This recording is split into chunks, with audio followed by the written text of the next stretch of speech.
بسم اللہ الرحمن الرحیم۔ سامعین، رسول اکرم صلی اللہ علیہ وآلہ وسلم بحیثیت شہری کے اس موضوع میں اب شروع کرتے ہیں شہریوں کی ذمہ داری، اسلامی ریاست کی ذمہ داری اور حق اجرت و معاوضہ۔ شہریوں کی ذمہ داری۔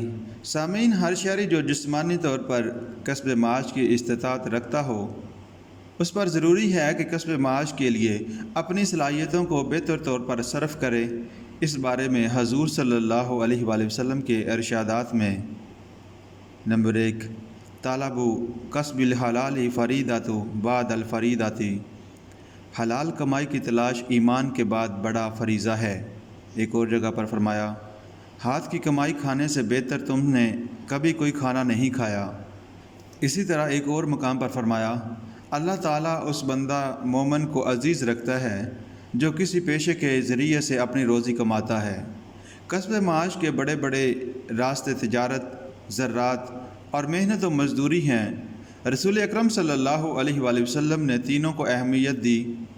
تجارت کا پیشہ آپ صلی اللہ علیہ وآلہ وسلم کے نزدیک کسب معاش کے ذرائع میں سے سب سے زیادہ پسندیدہ تھا۔ آپ صلی اللہ علیہ وآلہ وسلم غفوان شباب میں خود بھی تجارت کیا کرتے تھے۔ سچے اور امین تاجروں کے بارے میں آپ صلی اللہ علیہ وآلہ وسلم کا ارشاد ہے کہ وہ قیامت کے دن انبیاء، صادقین اور شہداء کے ساتھ ہوں گے۔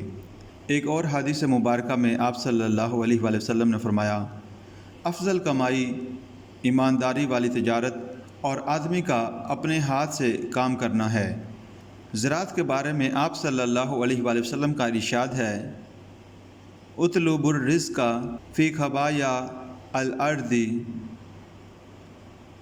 رزق کو زمین کی پہنائیوں میں تلاش کرو۔ ایک مرتبہ رسول اللہ صلی اللہ علیہ وآلہ وسلم نے ایک صحابی کو دیکھا کہ ان کے ہاتھ میں مزدوری کرنے کی وجہ سے نشان پڑے ہوئے ہیں۔ ارشاد فرمایا، یہ وہ ہاتھ ہے جو اللہ تعالیٰ اور اس کے رسول کو پیارا ہے۔ رسول اکرم صلی اللہ علیہ وآلہ وسلم بعثت سے قبل خود بھی مزدوری پر بکریاں چراتے رہے ہیں۔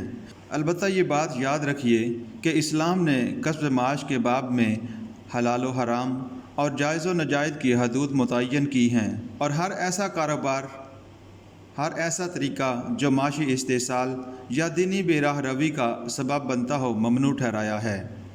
مثلا سود، ناپ تول میں کمی، ملاوٹ، ذخیرہ اندوزی، نشہ آور اشیاء کی خرید و فروخت اور فحاشی اور بدکاری کے ذریعے سے آمدن اور اس قسم کے دوسرے کاروبار پر پابندی لگا دی گئی ہے۔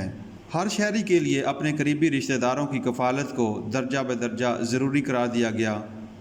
مثلا والدین، بیوی، بچے اور دیگر رشتہ دار۔ حضور اکرم صلی اللہ علیہ وآلہ وسلم نے ایک ایسے شخص کو جو اپنے والد کی کفالت میں پس و پیش کرتا تھا ارشاد فرمایا، انت و مالک لابیک، تو اور تیرا مال دونوں تیرے باپ کی ملکیت میں ہیں۔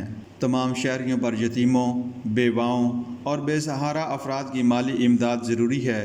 معذور اور بھوکے افراد کو حق دیا گیا ہے کہ اہل ثروت کے ہاں اپنے خورد و نوش کی ضرورت کو پورا کریں۔ ارشاد الہی ہے، کوئی حرج نہیں اگر کوئی اندھا یا لنگڑا یا مریض کسی کے گھر سے کھا لے۔ اس آیات کی روح سے معذور افراد کو اجازت دے دی گئی ہے کہ وہ جس مسلمان کے گھر سے چاہیں کھانا طلب کر سکتے ہیں۔ اس کے ساتھ ساتھ صاحب استطاعت لوگوں کو بھی حکم دیا گیا کہ اپنی ضرورت سے زائد مال مستحقین پر خرچ کریں۔ حضرت ابو سعید خدروی رضی اللہ تعالیٰ عنہ فرماتے ہیں کہ رسول اللہ صلی اللہ علیہ وآلہ وسلم کا ارشاد ہے، جس شخص کے پاس اپنی حاجت سے زائد سواری ہو وہ اس شخص کو دے دے، جس کے پاس سواری نہ ہو، جس کے پاس اپنی ضرورت سے زائد خورد و نوش کا سامان ہو، اس کو چاہیے کہ فاضل سامان نادار اور حاجت مند کو دے دے۔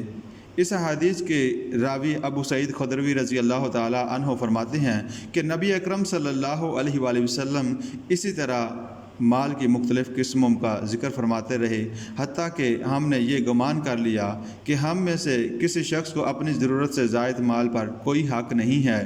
دولت مند شہریوں کو ہدایت کی گئی ہے کہ ضرورت مندوں کو فراخ دلی سے قرض دیں۔ نبی کریم صلی اللہ علیہ وآلہ وسلم کا ارشاد ہے کہ کسی بندے کے لیے یہ مناسب نہیں کہ اس کا بھائی اس سے قرض مانگے اور وہ قرض دینے کی گنجائش رکھتا ہو پھر بھی اس سے انکار کر دے۔ اسلامی ریاست کی ذمہ داریاں۔ اسلامی ریاست کی یہ اہم ترین ذمہ داریاں ہیں کہ وہ شہریوں کے لیے کسب حلال کے مواقع فراہم کرے اور کسب حرام کے دروازے بند کرے۔ احادیث میں بکثرت ایسے واقعات ہیں کہ حضور صلی اللہ علیہ وآلہ وسلم نے بعض اشخاص کو سوال کرنے سے منع فرمایا اور انہیں تجارت یا محنت و مزدوری پر لگایا۔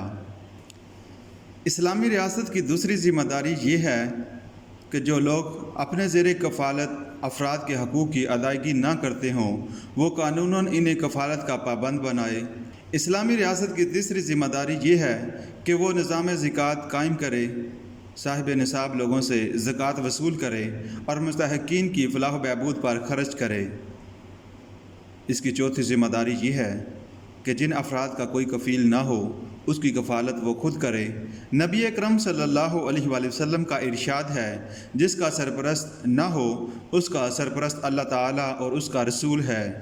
رسول اکرم صلی اللہ علیہ وآلہ وسلم نے مرنے والے شخص کے قرض کی ادائیگی اور اس کے پسماندگان کی کفالت بھی ریاست کی ذمہ داری قرار دیا۔ فرمایا جو مسلمان قرض چھوڑ کر مر جائے اس کے قرض کی ادائیگی میرے ذمہ ہے اور جو مال چھوڑ جائے وہ وارثوں کا ہے۔ حق اجرت و معاوضہ۔ ان حضرت صلی اللہ علیہ وآلہ وسلم کے ارشادات کی روشنی میں مزدور کا یہ حق ہے کہ اس سے بلا معاوضہ کوئی کام نہ لیا جائے اور احکام کے معاوضے میں اسے پوری اجرت دی جائے۔ آپ صلی اللہ علیہ وآلہ وسلم نے فرمایا، مزدور کی مزدوری اس کا پسینہ خشک ہونے سے پہلے ادا کرو۔ ایک اور احادیث میں آپ صلی اللہ علیہ وآلہ وسلم نے فرمایا کہ اللہ تعالیٰ فرماتا ہے، قیامت کے دن میں 3 آدمیوں کا دشمن ہوں گا۔ ایک وہ شخص جس نے میرا نام لے کر عہد کیا مگر پھر گیا، دوسرا وہ شخص جس نے آزاد آدمی کو بیچ کر اس کا مول کھایا، تیسرے وہ جس نے مزدور سے پوری محنت لی اور پھر اس کی اجرت ادا نہ کی۔ آپ صلی اللہ علیہ وآلہ وسلم نے یہ حکم بھی فرمایا کہ مزدور کی اجرت طے کیے بغیر اس کو کام پر نہ لگایا جائے۔